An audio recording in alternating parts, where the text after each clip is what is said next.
This is Gerardo Del Real with Resource Stock Digest. Joining me today is the president of one of my favorite silver, gold, and base metal plays in the space right now. I am a biased shareholder. I will start with the disclaimer. Mr. Scott Emerson, president of Kingsmen, joining me today. Scott, how the heck are you? It's great to finally have you on. Great. Thanks for inviting me on your program, Gerardo. Well, let me get right into it. It's very rare that with gold near the $2,000 level, copper near $4, silver near $24, that you find a company that has consolidated a historic past producing mining district, right? With numerous silver, gold, lead, zinc, copper targets nearby in a Mexican silver belt that is, historically one of the richer ones as it relates to mineralization in Mexico. You've managed to do that. You also have a ton of data to work with, and yet you sit here at a $7 million market cap. So I know we want to get into all of that and why we're so excited about Kingsman. But before that, I'd love to get a little bit of background on you for those that may not be familiar with your story there, Scott. Oh, great. Thanks, Gerardo. So just to give you a little bit of background, I have been in the mining industry for the past 27 years. I was fortunate enough to be part of a company called International Mahogany, which was a brownfields discovery in Saskatchewan that eventually went on to have the Jolu gold mine. It was put into production. It had International Corona as a joint venture partner. And to this date, it is one of the most successful mines ever to be put into production in Canada. So that's kind of some background on me. We can go into the team of individuals that I got that surround me, but they're all of the same ilk and caliber. So we've all been in the business a very long time. And some of us have stepped away from the business and then re-entered the business thinking that, we could be entering into another bull market here for the commodity sector. So that got our attention, and we've come back into the space. And in particular, we've looked at a number of jurisdictions, and out of the work that we did over the past 2.5 years, we identified Mexico as a mining-friendly jurisdiction, one that you could still get work done in, and we set our focus and our attention in Mexico.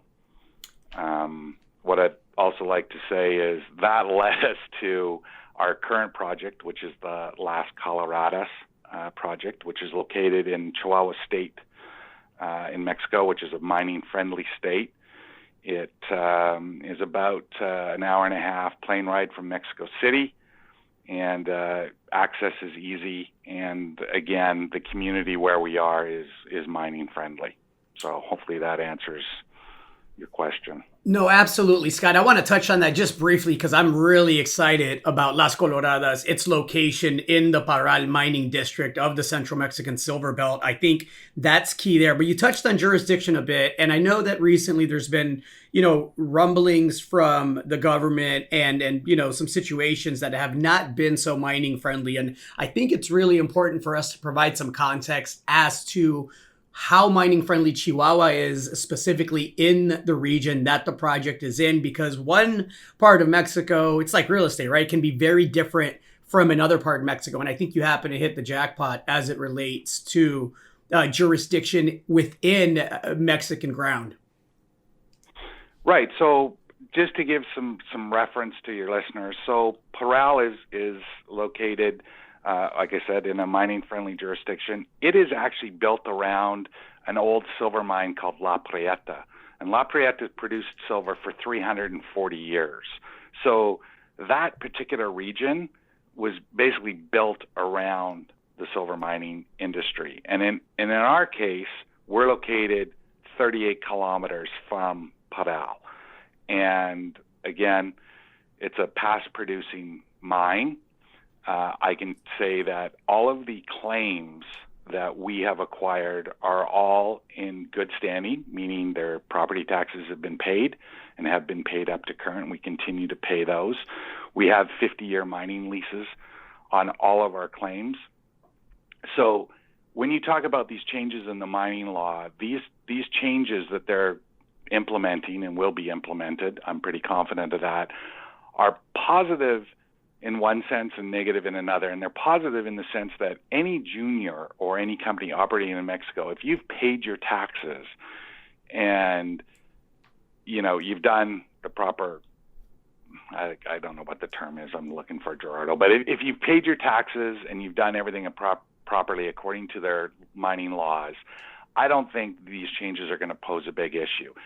They've really identified the companies that have been in Mexico and have neglected to pay those taxes and therefore stalemating those properties, because you can't acquire a property in Mexico without paying those taxes. So in the past, operators have just basically held the properties, never staked them.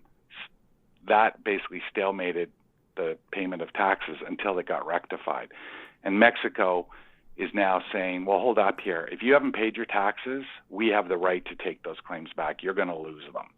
So some companies, with a big land position have in excess of, $100,000 or $500,000 worth of taxes due, and they can't pay them. So they're going to lose those properties or those claims. So, I think that's the fear that's been put into the marketplace. I don't think it's going to change, but for those of us that are operating, properly, correctly, if you want to use that word, these changes aren't dramatic. It's just normal course business. So. No, that's perfect. That's perfect context. We'll leave it at that. Yep, perfect context. I love it. Let's get into the exciting part. I mentioned, the $7 million market cap. You have a very, very solid share structure. I know several of the large shareholders, including myself, are long-term committed shareholders that want to see this company advance for the first time ever, targets that have never been consolidated under one banner. You just had some sampling results that were very, very positives. You mentioned in that release where you published the results that they aligned well with the reported historic silver and gold production grades, which were, just great numbers, 300 to 518 grams per ton silver, 0.6 to 0.8 grams per ton gold, 6.2 to 10.9% lead, and 6.5 to 10.3% zinc. Now, with that commodity mix, Scott, tell me what the primary commodity that you're chasing at the project is going to be. The project right now is we are chasing the silver project.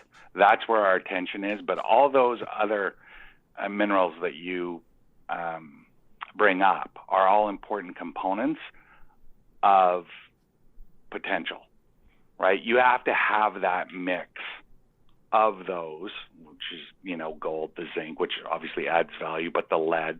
Those are all primary components of what you need for potential. We'll just call it potential for now. So what we did and what we're currently doing, we're conducting a surface sampling program over the entire project area. These samples that you have seen in the press release are just from the southeast part of the project. So we're systematically moving right now across the entire project area, sampling, so we'll have more results to come here in the near term. And really what that's doing is that's just basically giving us confirmation of why the old timers were there, or we'll call why ASARCO was there in this district. So extremely positive. We're encouraged with the results. You touched a little bit on the company. The company, for all intents and purposes, is a new company. So it was what we would call a shell company. I got involved when the company had other assets in Sweden and other parts of the world. I essentially dissolved or sold those assets, which could be sold. I then consolidated it, and right now I'm going to say this is like a brand new company, Gerardo. So there's only 19.5 million shares outstanding. It's got a strong shareholder base. Company's well financed with $1.3 million currently in working capital. So We're not out in the marketplace right now looking for capital. What we're trying to do is add value to the project through work that we're currently doing. And let me touch on that structure because I think it's a primer for a lot of other companies in the space that frankly maybe shouldn't exist, right? You have Right. no debt. There's no options issued that I know of. You mentioned the cash No. position. You mentioned the 19 million shares outstanding. I mentioned the long-term committed shareholders. And you also have no warrants. That is almost as good as it gets in this space, folks. And it really, really does wonders on not capping the upside with, dilutive warrants that may be in the money that are going to somewhat limit the upside in the near term.